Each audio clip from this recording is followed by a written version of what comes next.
Good morning and welcome to the Wilson Center. I'm Hale Esfandiari.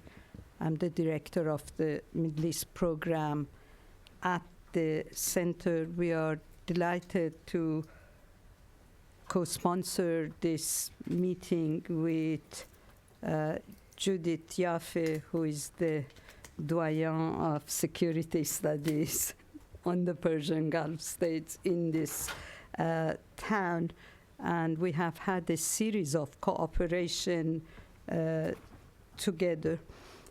Today's meeting on Iran, Iraq, and the GCC new realities in Persian Gulf securities is one of the most important issues that we need to deal with in this town. We are having two panels. The first panel is on the first panel we have David Siddhartha Patel from Cornell University and my old good friend Mosen Milani from the University of South Florida. We have distributed their bios, so I won't take time to introduce them in detail. They will each speak for 25 minutes or as long as they want, but no longer than 30 minutes. And then we will open the floor to your questions. And as the chair, I will appreciate it if you don't make comments and just have questions so that everybody will get a chance to ask their question. We have had 145 RSVPs, so the rest of the audience is in an overflow, and we will take the questions from the overflow too. We'll have a 15-minute break at 10:30, and the next panel will be chaired by Judith Yaffe, who will also explain a little bit about the series. David, you have the floor, and welcome to the center. Thank you very much. I'd like to thank Judith Hale and INSS and Woodrow Wilson for inviting us here. I apologize we were a little bit late. One of the advantages of coming in late, though, is I didn't have a chance to look around and see any faces in the audience that would be intimidating, like Phoebe Marr or so. So it's good that I didn't have a chance to do that. I'm going to walk around a little bit to make it a little bit easier. So instead of doing kind of what's happening right now, what I thought I would do is instead try to give you a couple different frameworks in which you could use to think about how Iraq views Iran. And to start out, there's kind of three big perspectives, I think, that you probably commonly hear here in DC. One is that Iraq is sovereign. As a fact and legally, it makes its own decisions. It makes its own relationships with its allies, has relationships with countries that it might be more or less friends with under different circumstances. But those decisions are driven by domestic Iraqi politics. The opposite view is that one you oftentimes hear in Arab capitals, unfortunately, is that Iraq is governed by Shias, which means it's loyal to Iran, and that the shots are really called by Tehran or Qum, depending on who you believe. And the new David Petraeus, although he might have been the original David Petraeus of Iraq, is Qasem Soleimani, although he seems to be much more busy in Syria these days than he was in Iraq. The idea here is that Iraqi policy is accommodationist to Iran because Iran ultimately calls the important shots. Those are kind of the two big perspectives you hear. And oftentimes what I feel like I'm oftentimes asked to do, or other people I know are asked to do, is to kind of come in here and give you some evidence to pull you in one direction or the other. And we're Kremlinologists. We're brought in to show you little tidbits of things that would be evidence for one or the other. And this is an example of the sort of analysis that we like to do. So here's two pictures. This is like one of those things you'd see on the back of those magazines you had as a kid. Find 10 differences between the two pictures. Anyone see a difference between the two pictures? Tie. Exactly, right? Maliki's wearing a tie in January 2009. He wasn't in 2008. This means Iraq is being less deferential to the cultural values of the post-79 Iranian revolution. This is a sign of Iraqi's statement of its independence and its unique national identity in the face of Iranian pressure to bow. That's the sort, and then we pull a little bit more towards perspective one instead of perspective two. So instead of doing that, what I want to do is step back and let's think of a bunch of factors or variables, approaches, perspectives, without being too theoretical, that might help us make sense about the relationship between Iraq and Iran, especially from Iraq's point of view, looking towards Iranian interests. And I'm going to go through a couple different ones fairly quickly.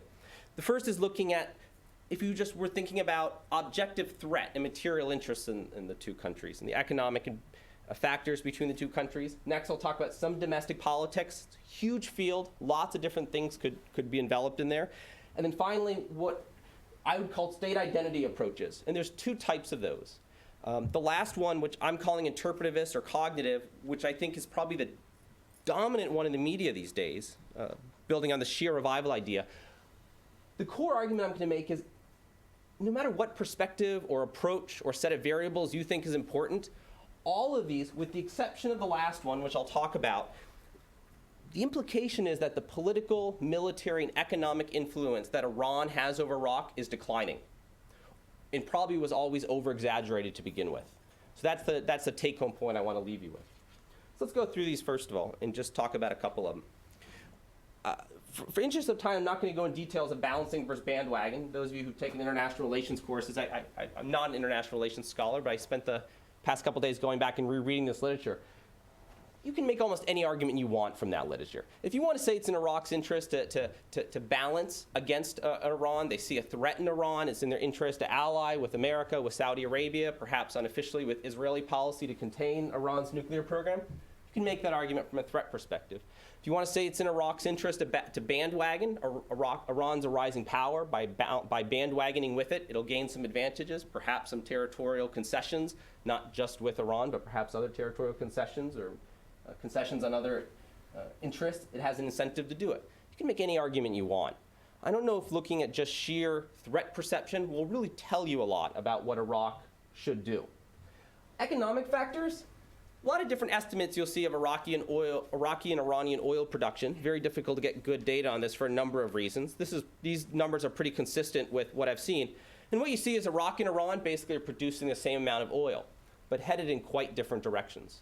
Iraqi production is up to about 3 million barrels per day, the most in a decade.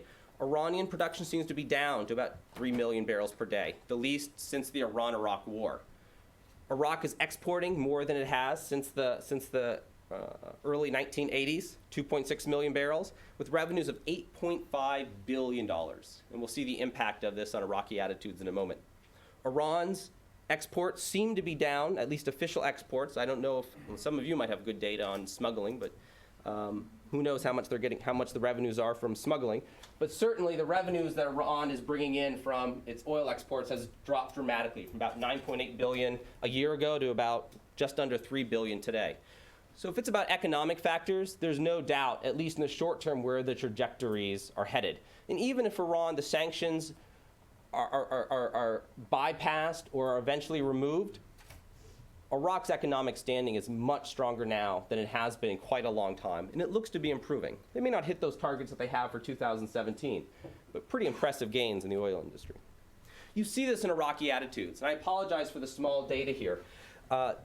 These are data from the International Republican Institute polls, and I like those polls because the N's pretty large. They do it in different regions, and they repeat it over time, so it's the best, perhaps, overtime data you can get. This is the question I think is most important. Iraqis are you ask them, they all say the situation in their country is a mess. Politically, it's a disaster. Economically, disaster.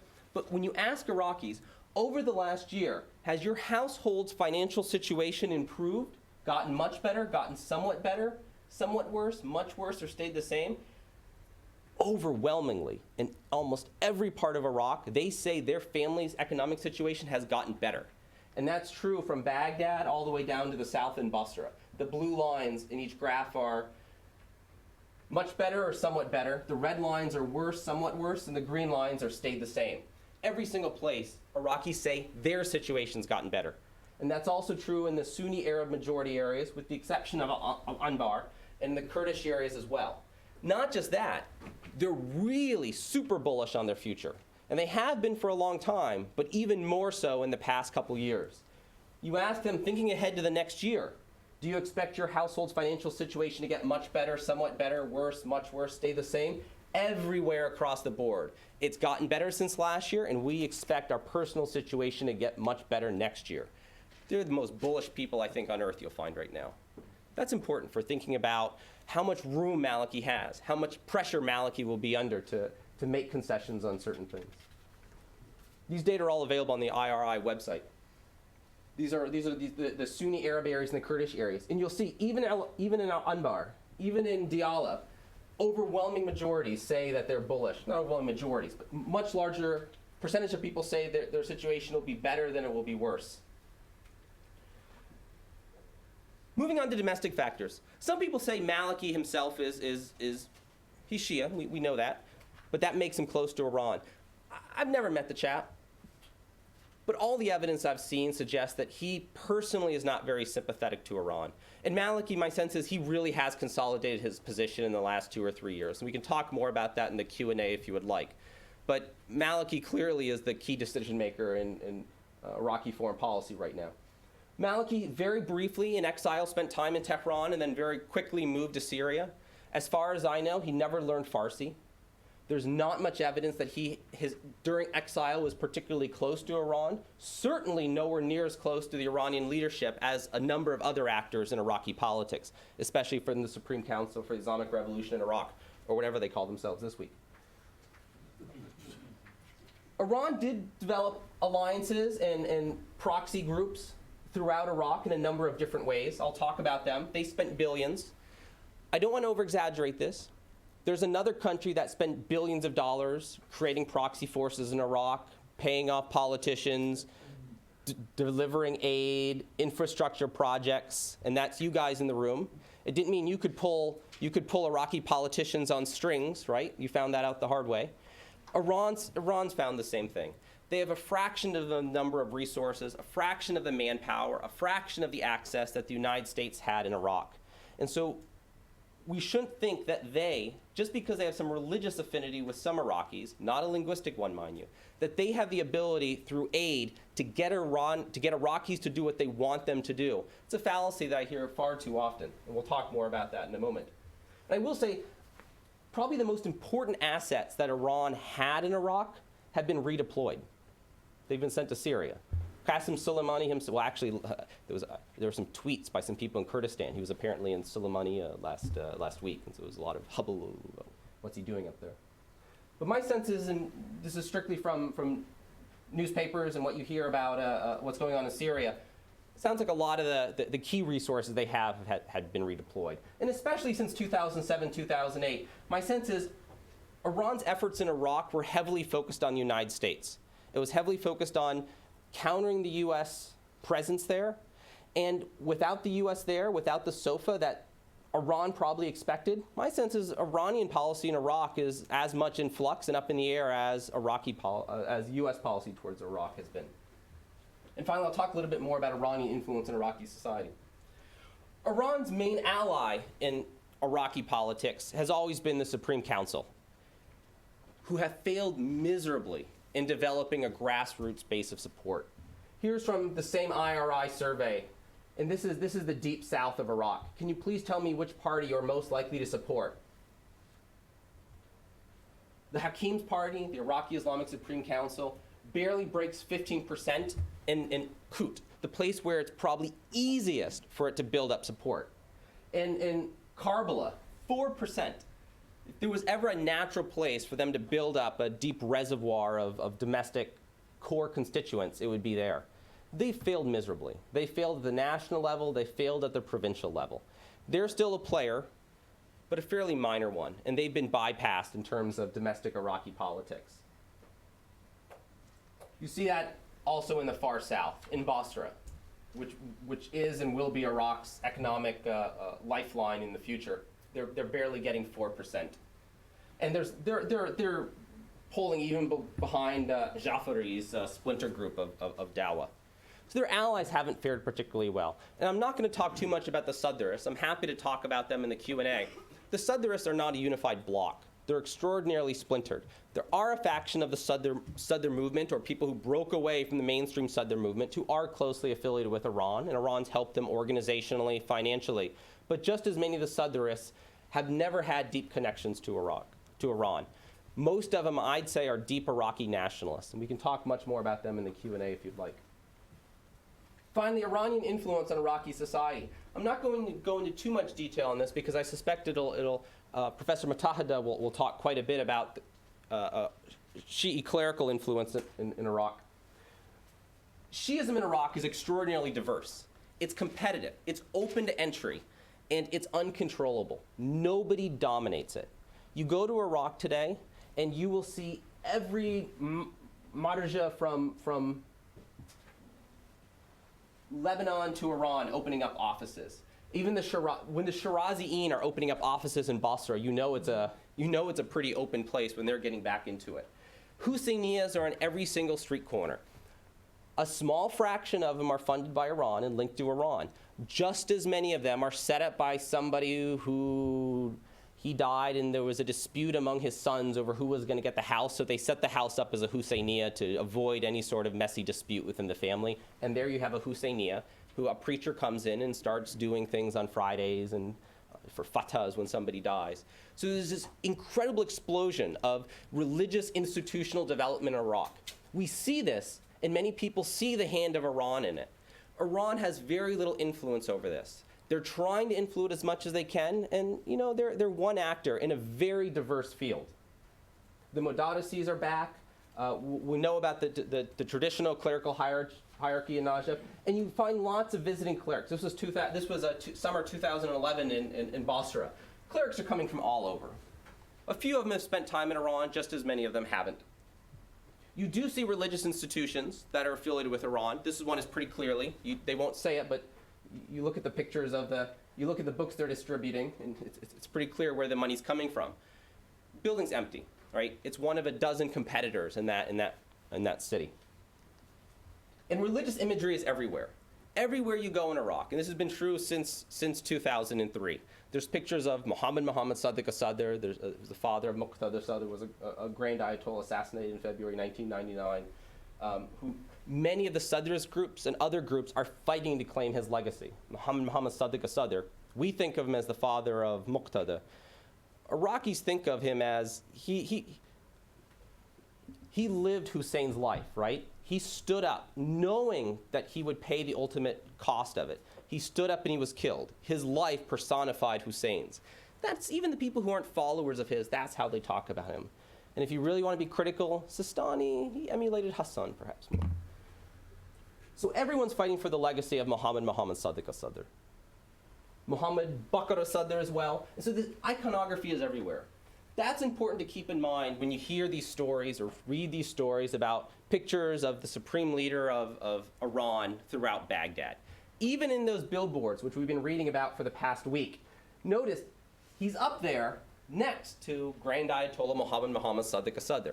He's playing that same game that the Sadrists are playing and all the different Sadrists, Grand Ayatollah Yaqubi, Asarki, Muqtada, that they're all fighting over, that legacy of resistance to Saddam. So those pictures are there. You see them. We make a big deal about it because when Maliki orders them to be torn down, it makes the headlines. We take it that as one of those criminology moments, right? It's evidence that he's moving away from Iran. You need to see that in the perspective of this is a really open religious field. No one's controlling it. Yes, the Shia clergy is hierarchical, and we'll talk more about that, I think, in the afternoon, in the late morning session. But that doesn't mean Iran is dictating it or able to control it in any way. Finally, I want to end on this idea of state identity approaches, because I think these are actually the most common. And I'd say there's two forms of this. One are arguments about an enduring national culture. This sort of approach says, politics in country X is specific, it's unique, and here's what it's about. And therefore, foreign policy must be driven by that. You actually don't hear those arguments about Iraq very often.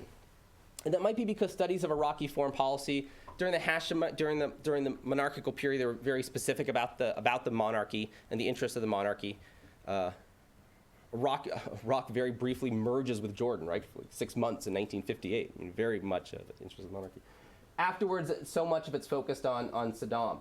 But you hear a lot about Iran in this sort of sense. If you read journalistic accounts of Iranian foreign policy, reports that say, Iran has a paranoid obsession of foreign domination, and that drives its foreign policy, and it has an inflated sense of its own self-importance.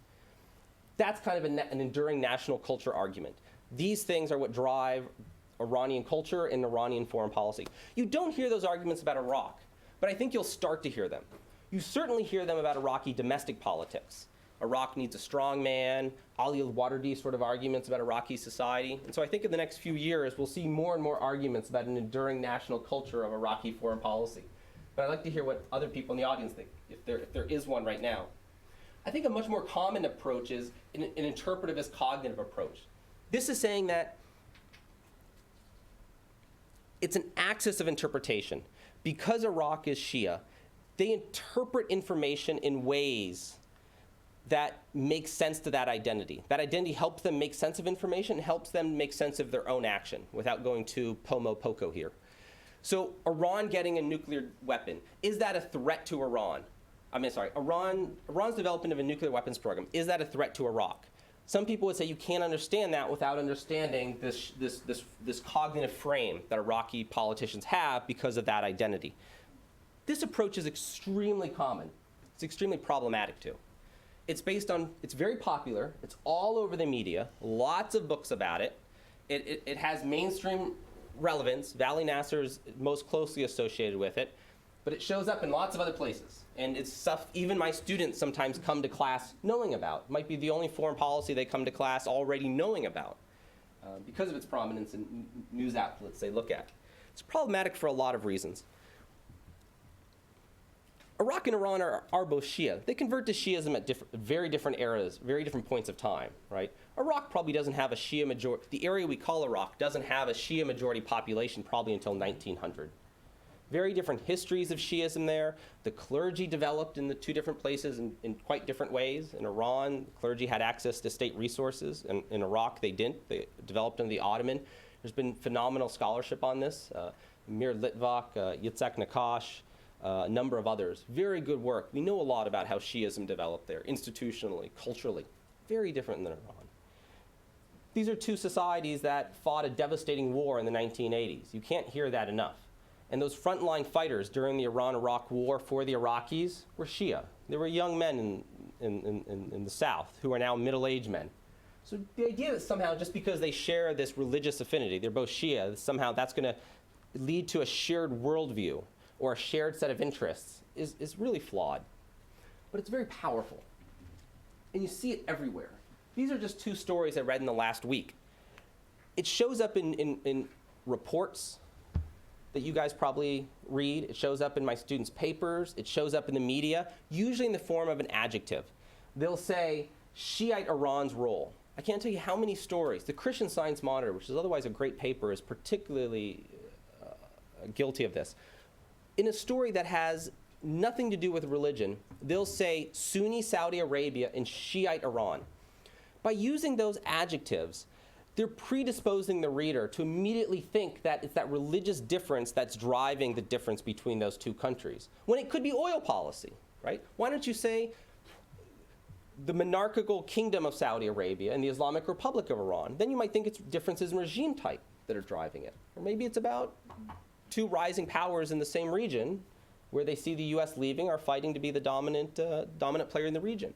But because of that initial adjective of Sunni and Shiite, it predisposes us to think that that's the defining difference between the two countries that explains any form of conflict, even if you don't explicitly make that argument.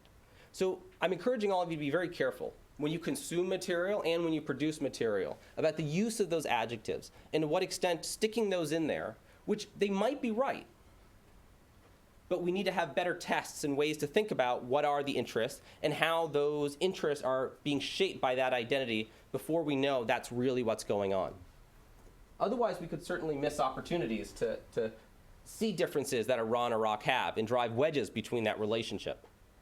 And finally, on this idea that somehow all the Shias in the Middle East are on the same page, one of the big flaws with all that literature on the Shia revival is that it selects on the dependent variable. In other words, it cherry picks cases that makes its point.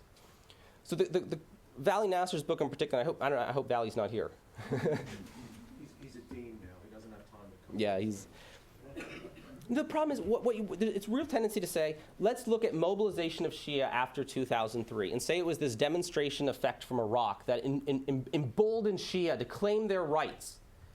What the tendency is then, let's look at Lebanon and explain post-2003 mobilization of Shia. Let's look at Bahrain and explain post-2003 mobilization of Shia. The problem is those are the two places where Shia were already mobilized as Shia before 2003. So in the very least, you need to explain how this so-called Shia revival has led Shia in Lebanon and Bahrain to mobilize in different ways, to look at different leaders, to look at different organizational structures, different religious influence, or explain how previously less mobilized communities of Shia are now mobilizing as Shia. And I don't think you see that. I don't think you see the Shia in Kuwait mobilizing as Kuwaiti Shia in any new ways since 2003. I don't think you see the Shia of the United Arab Emirates, or even the probably 1% of the Egyptian population. There's probably 1 million Shia in Egypt. Right? Egypt used to be a Shia country. Al-Azhar was founded as a Hausa. Right? There's a legacy there. And there are Shia, there are openly Shia in some parts of the country, but you don't see them mobilizing in an era when every other group is mobilizing along every other identity cleavage you could think of in Egypt. So we shouldn't cherry pick the evidence to make the case that the Shia revival is happening in the Middle East. So this isn't a particularly profound conclusion I'm leaving you with. It's that in the short term, Iraq's view of Iran is we're not an ally nor an adversary. We're neighbors with them. I think Maliki really is honest about Iraqi foreign policy when he says they're taking a nonpartisan approach. They don't want to be dragged into one side or another. Iraq right now is doing quite well. Economically, it's doing well. Yes, its politics is dysfunctional, but it's slightly less dysfunctional than it has been in a long time. Some of the Sunni leaders are coming back in. Najafi's back in there. Salih Mutlaq seems to be that he's coming back in there.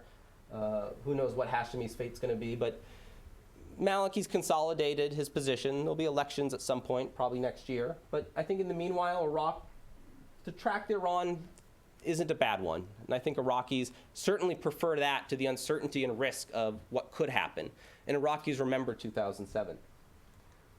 They have some shared interests on some things. They have some differences. Iraq does have leverage over, they don't have any sort of military might that would threaten Iran, but they do have leverage in other ways.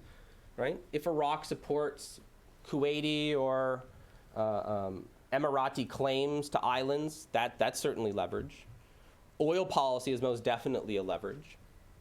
Iraq always has the risky option to shelter dissidents from Iran, not just political dissidents, but also religious dissidents in Najaf. The key thing to keep in mind, though, especially looking at this from Washington's perspective, these are countries that share a very long border and always will. We tend to always see American policy towards Iran and American policy towards Iraq, and we want the relationship between those countries to reflect what we want it to. These countries know that the United States is actively involved in the region for now, but its attention span is limited, and it will move.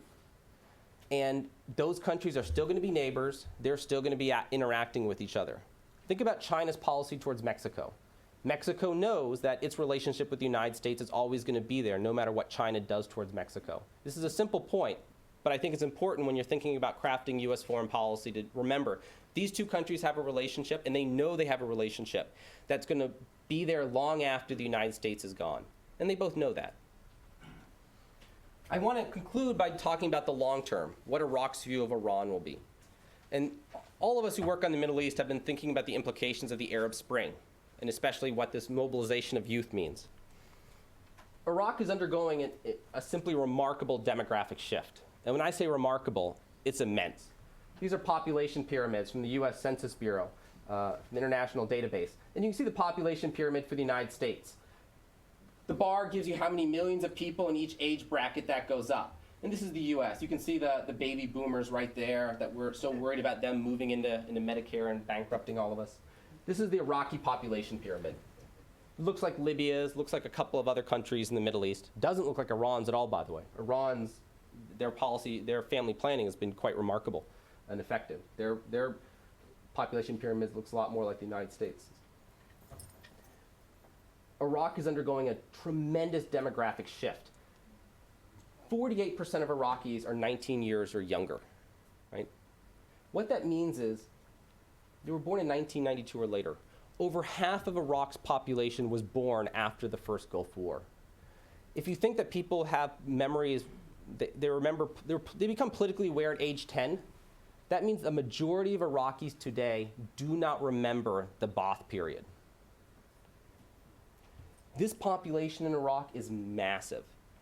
It's coming of age in an era where Iraq is much more connected to the Arab world, to the wider world, than it was in any of their parents' generation. Their grandparents in the 70s might have been better integrated, but they're much more aware. They have cell phones, they have access to cable television, they have access to the internet, all these things that their parents did not have.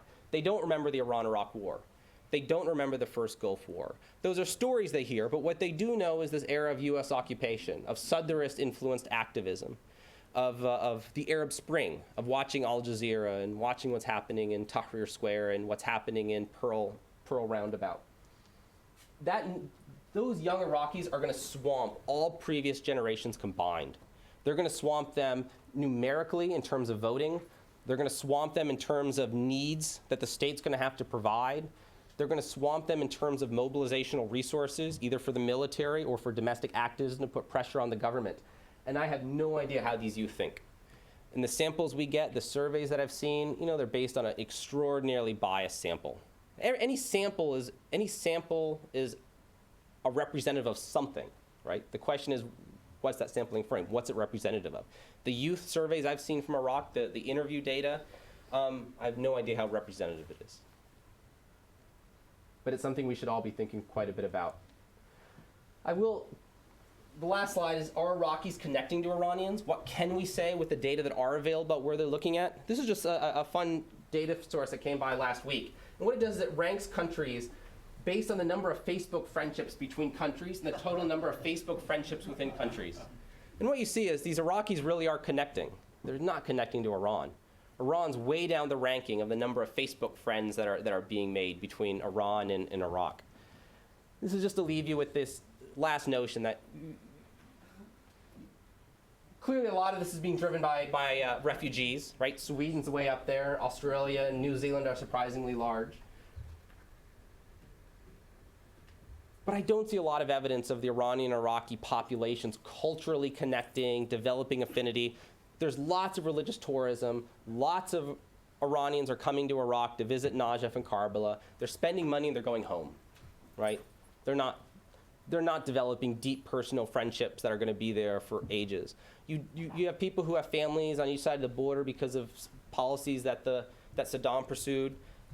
Those families are reuniting, but what you're not seeing is an intermingling of populations in ways that would lead us to think that somehow they're becoming much more closer culturally in ways that would drive foreign policy in the future. Thank you very much. Thank you, Dave.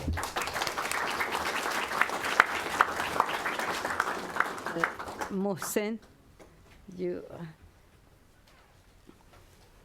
As an Iranian with a Persian DNA, I have to feel that I can dominate the place. So, it's the enduring national culture. That's right. Get up. Thank you, Dave. Good morning. It's really a great honor to be back here. And before I start, I want to thank Judy and Hale for inviting me, for organizing this wonderful conference, and for being so kind to me. They asked me to talk about Iran's relations with Iraq and the impact it has on Iran's Persian Gulf policy. They are, of course, free to ask me what to do, and I am even freer to do what I want to do. It is in that spirit that I would like to address two key questions that I think has ramifications for U.S. policymaking. One, has Iran been able to turn Iraq into a strategic ally or even to a reliable and enduring ally?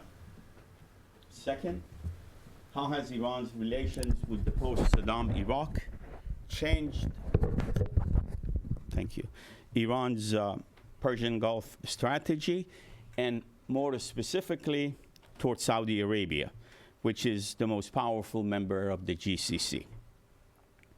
The answer to these two questions are truly complex, and they can only be understood in the context of the lingering conflict between the US and Iran.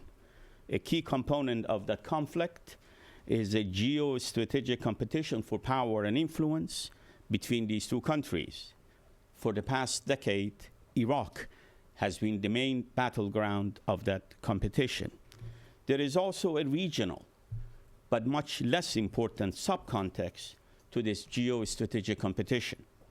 As Saudi Arabia, a US ally, is also engaged in an escalating Cold War with Iran. Iraq is also the main battleground for that Cold War.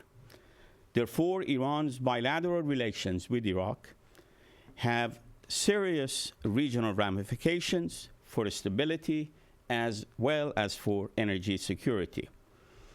With these two factors in mind, let me first turn to the analysis of Iran's position in Iraq today. In order to do that, let me briefly go over to three main objectives that Iran has sought to achieve in the past decade.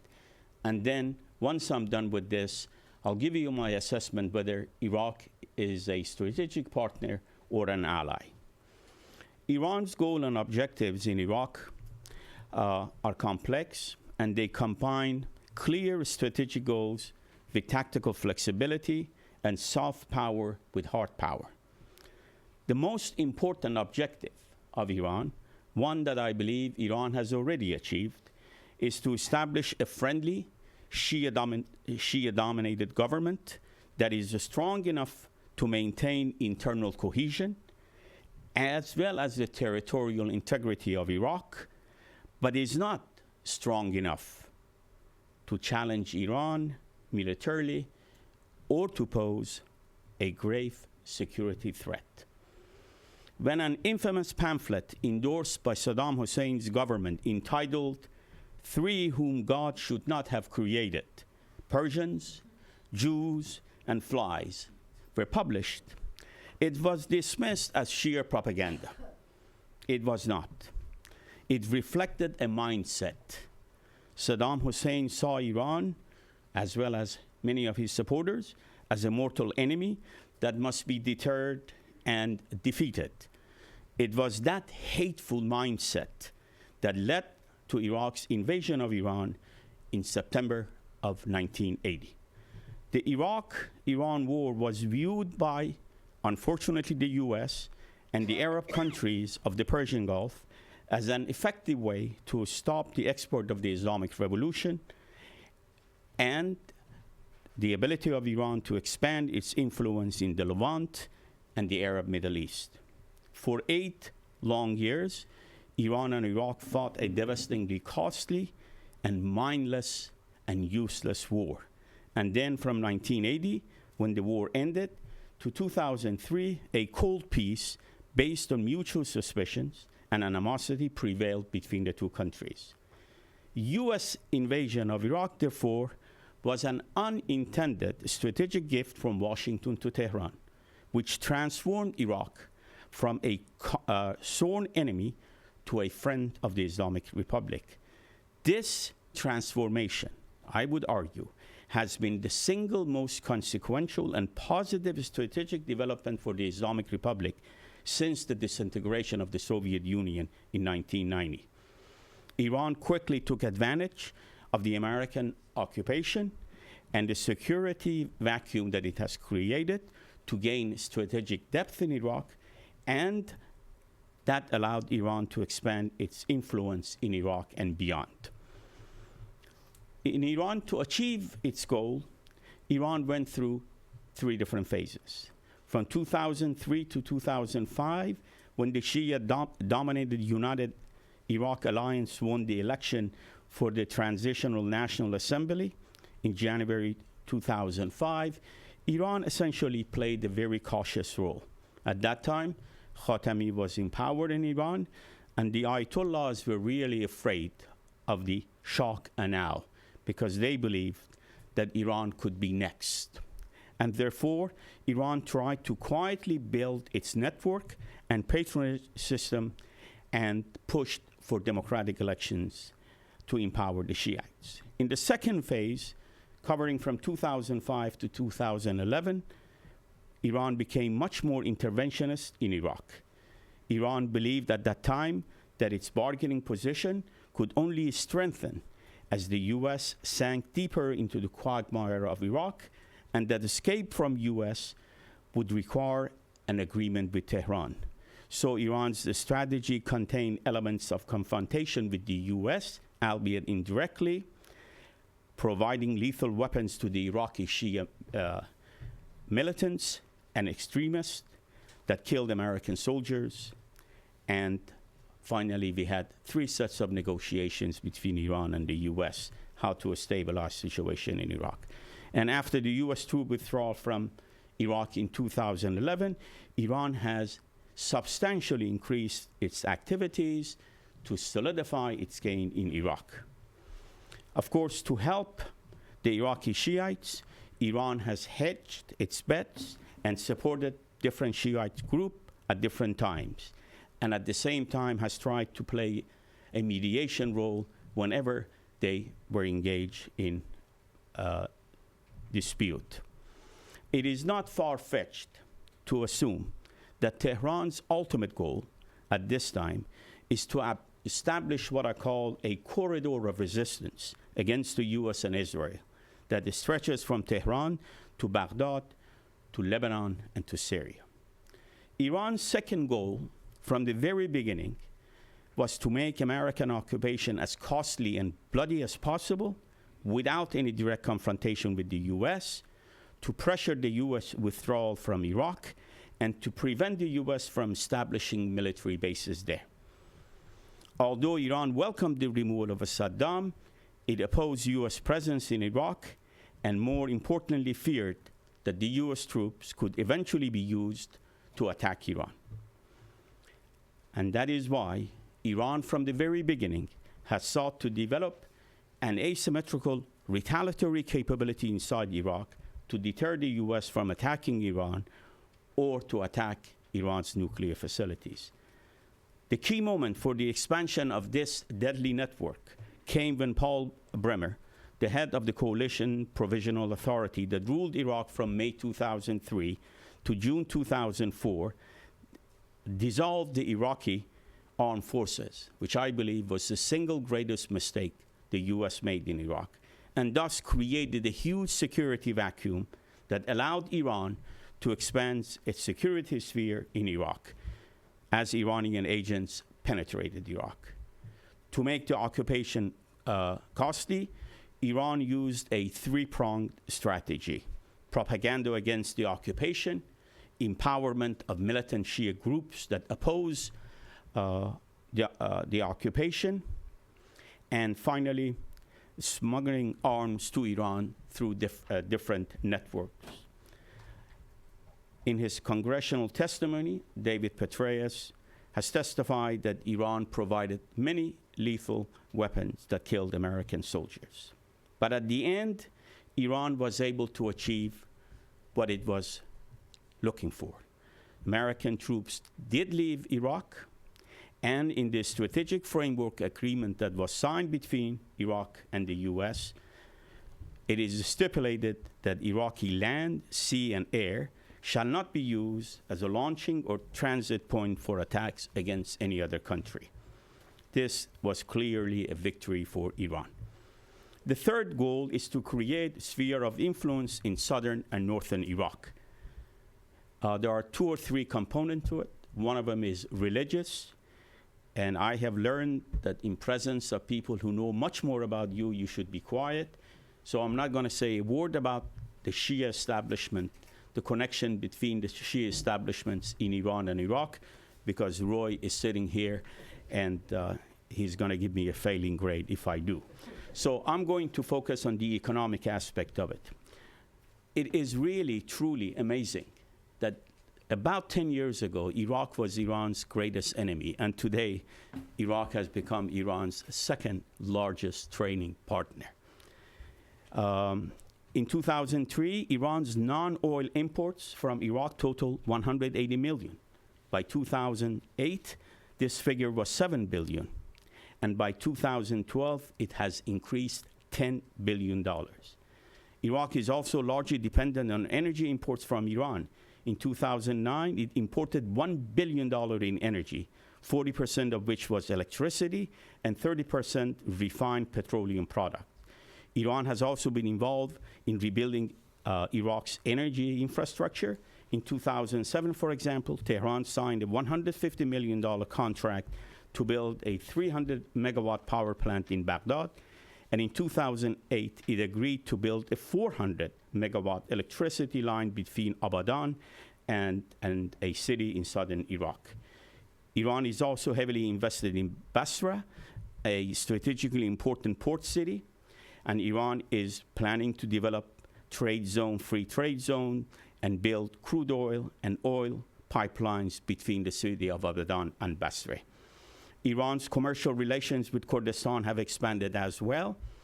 There are more than 120 Iranian companies operating in Kurdistan, and Kurdistan has been exporting its surplus oil to Iran in exchange of import of Iranian electricity.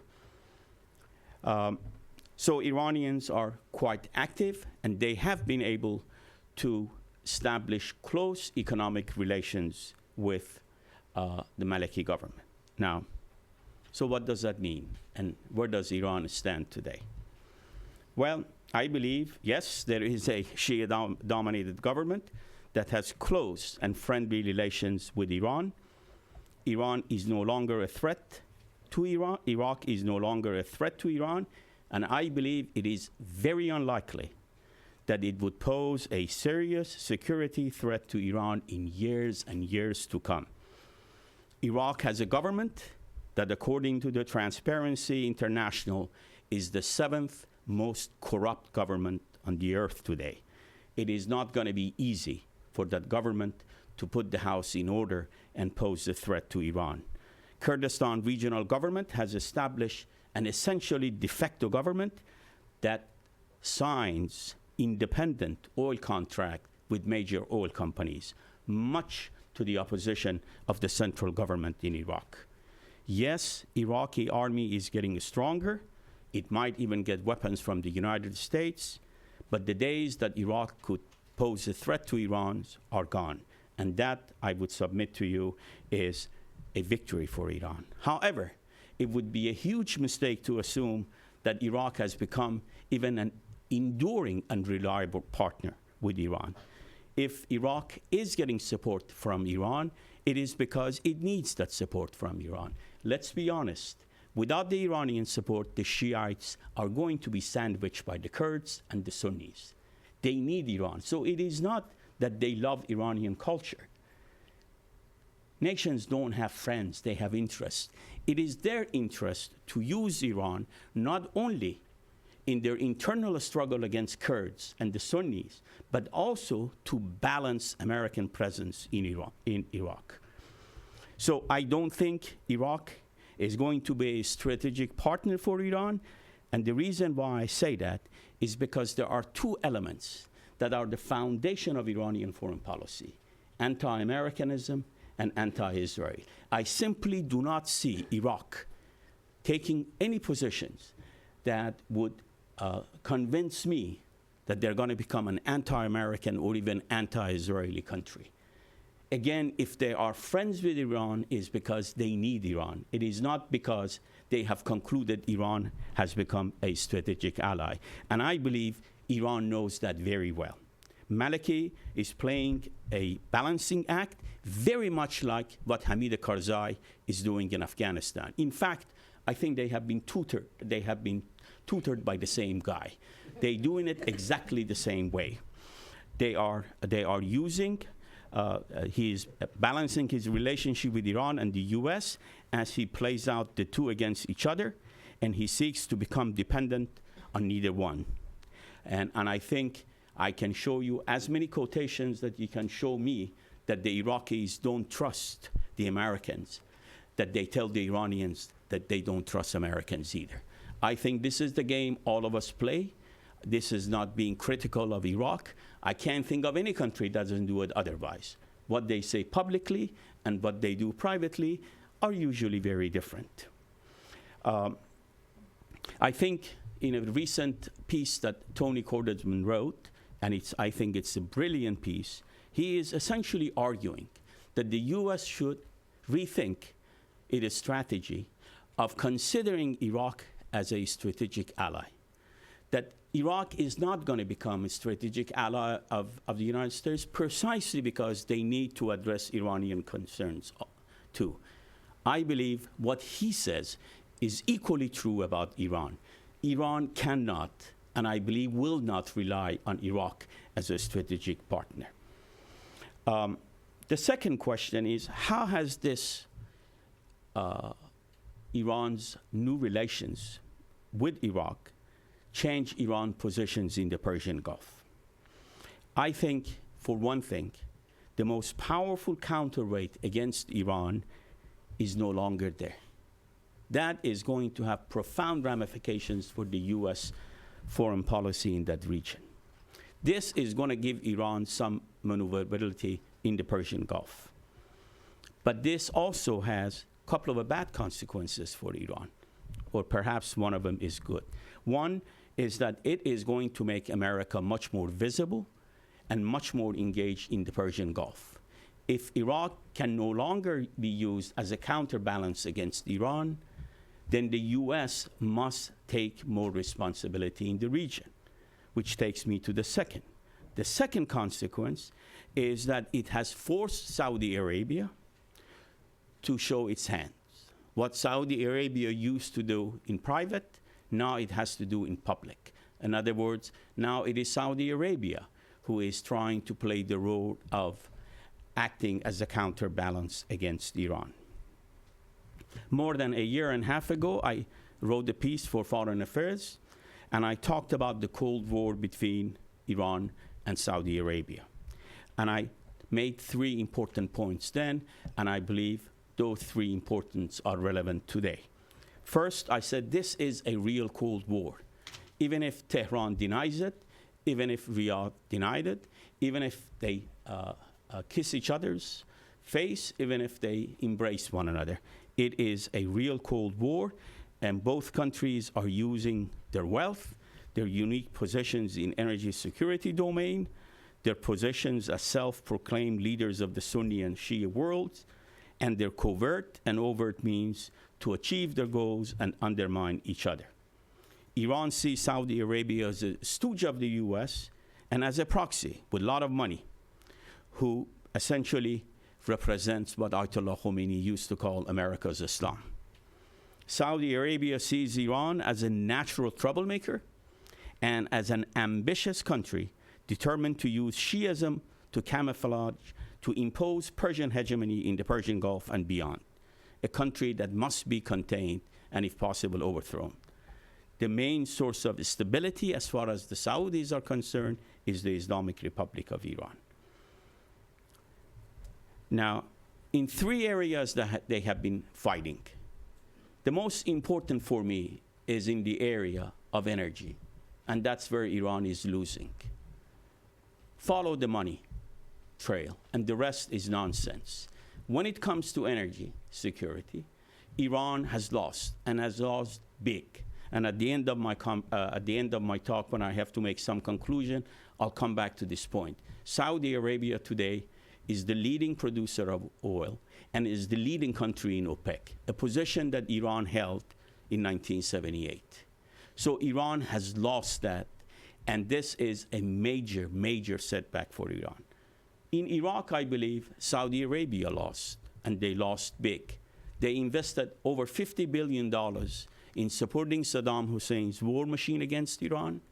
They tried to create instability in Iraq during the American occupation. Many of the terrorists that killed American soldiers came from Saudi Arabia, not necessarily supported by the Saudi Arabia, but came from that country. And Saudi Arabia did everything it could to undermine American initiatives in Iraq. But they lost in Iraq. And that is why what is taking place in Bahrain has now opened a new possibility for Iran to undermine Saudi Arabia. I believe Iran had nothing to do with the uprising in Bahrain.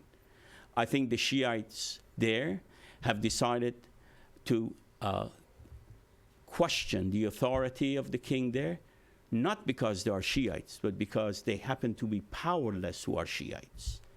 Now, of course, once that uprising is started, I think Iran is playing a very cautious game.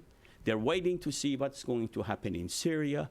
And then I think if they lose in Syria, and they lose big, expect more mischief by the Islamic Republic in Bahrain. And finally, it takes me to the last point about Syria, because Syria is the one place that Saudis have concluded that they can undermine Iran and they can put an end to this axis of resistance. I think with the exception, Syria is the only country in which the Saudis have supported the Arab Spring. So that is an interesting question by itself. Why Syria? And the key, that is not because Saudi Arabia is in support of democracy in Syria. Anybody who believes that might as well quit this profession and find another profession as a taxi driver. They're doing this only because they think this is the way to undermine Iran. They lost Iraq, and now they want to undermine Iran from the back door. And the Iranians are aware of it. The Iranians are looking at Syria as one of the most important strategic investments they've had in the past 30 years. I believe Iran will fight to the very end to make sure that there is not a total regime change in Syria. If there is a civil war, which I believe there is one, Iranians have already started providing support to Assad. But the key to the understanding of what is going on in Syria for Iran is that those who believe Iran is really obsessed with Assad, I think they are deeply mistaken. I don't think they are obsessed with Assad. What they are obsessed with is that the intelligence and the military structure that was established after the forced withdrawal of Syrian troops from Lebanon remains intact. Now, if that structure remains intact, or as long as pro-Iranian elements or the Alawites play a dominant role in the government, I think Iran would be willing to compromise on Syria. That is the key point for Iran. Now, let me conclude by making 3 important points about everything I've said. The probability of Iraq becoming a strategic ally of Iran is very low. Iraq has become a friendly country toward Iran, and it is very likely that it will remain a friendly country, and it will not pose a security threat to Iran for the next few years. Regardless of who is in power in Baghdad, Iraq's government has to play a balancing act between Iran and the US. Moreover, Iraq's many internal problems is likely to prevent it from becoming a major military threat or even a major competitor with Iran. However, Iraq's Shiites, pushed and sandwiched by the Turks and the Sunnis, will have nowhere to go but to Iran. Second, even if Iran loses Assad in Syria, a worst-case scenario, the benefits, this is the key argument of my entire paper. Even if Iran loses in Syria, the benefits that Iran has already gained in Iraq will compensate for any losses they're going to have for Syria. Today, it is true, Syria is the most important strategic ally of Iran, non-state actor.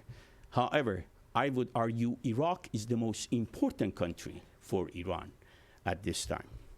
And finally, my last point, which I think is something that I have been thinking about, and it is sort of painful for me to admit it. That is, if you look at the behavior of Iran in Afghanistan, in Lebanon, in Syria, in Palestine, for the past 30 years, Iran has spent billions and billions of dollars. It has become isolated, and it has paid a heavy price for it. Why? Because Iran is essentially a spoiler power, a power incapable of imposing its will on others in the international arena, but sufficiently influential if motivated, to disrupt and complicate the plans of the more powerful countries. That is no way to run a foreign policy.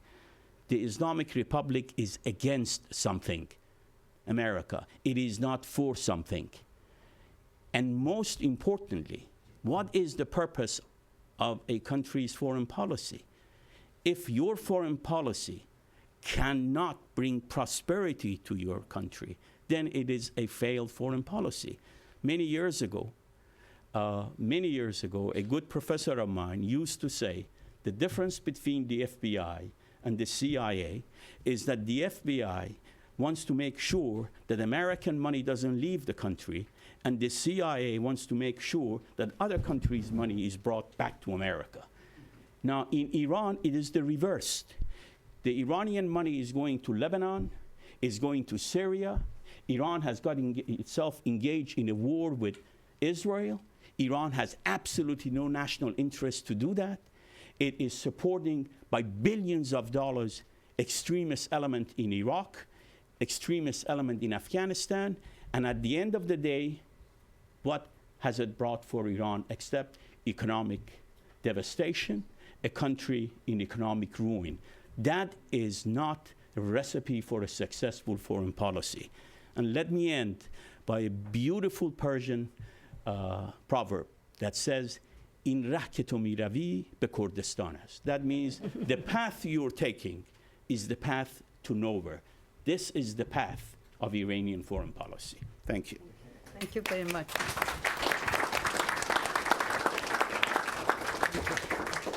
We have 20 minutes for your questions, and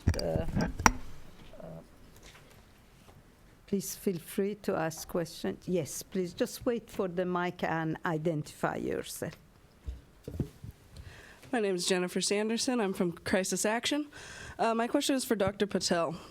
If you believe that Iran's influence is declining in Iraq, how do you explain the fact that Iraq is allowing Iran to fly weapons over its territory to deliver in Syria, despite the fact that this is clearly, a losing foreign policy decision for them? Well, my sense is if they said no Iranian flights can go overhead, that would clearly be taking a position, right? They'd clearly be allying themselves with the U.S. No, I think they're trying very hard not to take a position. I think they're trying very hard to take that middle ground. They don't want instability in Syria, and they don't want Iran to get a nuclear weapon, but it's not in their capabilities right now to prevent either of that, so they'll let the United States and others figure it out in the meanwhile. But the putting pressure on them to stop those overflights, and I think Maliki now said that they'll inspect planes or something like that. He's hedging his bets, but demanding that he takes a very clear position and not allow any overflights. Think about the position that puts him in. That's clearly telling him you have to take a stance. That's anti-Iran on this, and it also puts him in a position that if any Israeli plane ever flies over, he doesn't have any plausible deniability for that either, right? Can I add to this? I think Maliki's policy towards Syria is very similar to Iran's, because he is concerned about the future of Syria. What happens the day after Assad is overthrown? Either we're going to have a more devastating civil war in Syria, more devastating than what we had in Iraq, in which case this is going to have an impact for Iraq's internal politics, but most importantly, his calculation, and he's using Iran only as a cover, his calculation is that if Muslim Brotherhood becomes a powerful element in Iraq, that Muslim Brotherhood is going to be very close to Egypt and much closer to Saudi Arabia than it would be to Iraq. And therefore, this could mean the revival of the Sunni power inside Iraq. He is not going along with American request because of Iranian pressure alone. Yes, that played a role. But here, I clearly see his national interest, i.e. Shia national interest, to do exactly what he's doing. Thank you, both of you. Okay. Can I make a comment? Yes, just wait for the mic, please. Only if you permit me, because this is not a question, it is a comment. Very brief, please. Very brief. My name is Samir Sumaidai. I was the ambassador for Iraq in the United States for 5 years until the end of last year. And I want to comment specifically on the position on of Maliki and the Iraqi government on Syria. A year ago, well, just over a year ago, I made a statement on the Syrian situation, which drew back some criticism for me from Baghdad. And my reply was this. In September 2010, we were at the United Nations trying to persuade the United Nations to send a fact-finding mission to Iraq because the Iraqi government accused the Syrian government of blowing up the Ministry of Foreign Affairs and one other ministry. A year later, after the Syrian uprising started, the government position was totally reversed. The reason is precisely, I believe, what you said. I think this, it's clear that there is a position, and to assume otherwise would simply not be right. Thank you. Thank you. Can I just add Yeah, one sure. thing? As far as I'm concerned, and I want to make this one very clear, if there is one thing that I feel very strongly about, it is that Assad should go. This is a corrupt, brutal regime. It must go. My only hope is that he goes in an orderly way so that we don't see a lot of chaos in Syria. And I think you're absolutely right that during the American occupation of Iraq, many of the terrorists who went inside Iraq were allowed by the Mukhabarat of Syria to go to Iraq. And the same bastards who committed these atrocities are now back to Syria going after the hands that fed them before. Okay, now I have a question for the two speakers. Post Maliki, what shall we expect from Iraq? I mean, he has announced that, or announced he might change his mind, that he will not run next time. So what should we expect? David? I mean, so that's so go back in time, right, and think about the debate over the previous prime minister. If you asked what's going to happen after Ibrahim Jafari, I would say, it'll be a mid-level person from Dower, the Supreme Council, but not a major player. They'll pick somebody who isn't going to be able to consolidate authority around himself, and that was the only sort of individual who will be amenable to all sides. And they found that in Maliki. For those of us who follow Iraq regularly, we've been hearing rumors and nonstop rumors of coups since 2007, right? Every other month there was some big event that there was going to be a coup. The guy stuck around. He's really outmaneuvered a lot of his adversaries. His ability to consolidate the authority of key military units in his own office with the help of Petraeus and the way they were running the counterinsurgency after 2007 really helped him do that. But he's really consolidated his standing there. And then with the Erbil agreement, he got these guys, he got the Kurds and the so-called Sunni parties to sign off on all sorts of things and never delivered on any of it. And now it looks like some of them are coming back in without really getting any promise of concessions. So if you asked me this back when we were talking about Jafari, and I would say Maliki's a person who will be there, but he won't have lasting power. He'll go and we'll see someone else. He surprised all of us. I don't know if he's still going to be there. I'd be surprised if he or somebody in his inner circle, and he's really has an inner circle now. I don't know who's in it, who's not in it, but I'd be surprised if they aren't there in the future. but these are big questions. And I mean, it's not just him, right? Talabani's 80, he's in poor health. I don't know. In very poor health, just returned from Germany. Yeah. And so it's not clear to me what will happen with that position. It's not clear to me how important Taliban, you hear things, but it's not clear to me how important Talabani has been in checking Barzani and some positions that Barzani may want to take. The key thing to remember about Iraqi politics is these politicians, these guys know each other. They're all guys. They know each other really, really, really well. These guys were negotiating back in the 90s under exile. They were parts of lots of exile organizations under Chalabi and others, not under them, but with them. So these guys know each other's positions on all sorts of things. These guys aren't like Libyan rebels or Syrian opposition forces who are in many cases being thrown in the room together for the first time. These guys have been interacting with each other for decades and decades. They have a very good sense of each other's key positions, what the red lines are in key positions, what they'll accept, what they won't accept. And now, because of numerous elections, because of we now have 7, 8, 9 years of independent Iraqi government or semi-independent Iraqi government, people know where their core constituents are and where they're not. These guys know what they're doing. I don't think there'll be major surprises. After teaching about the Middle East for 20 years, there is nothing more frustrating than saying that I don't know the answer to a question. And I honestly do not know. I think it is very difficult to say what's going to happen. But I do have a couple of areas where I think we need to watch to find out what's going to happen. One, I think, regardless of who, I can't pinpoint the person, but I think the coalition that is in power today in Iraq will win that elections.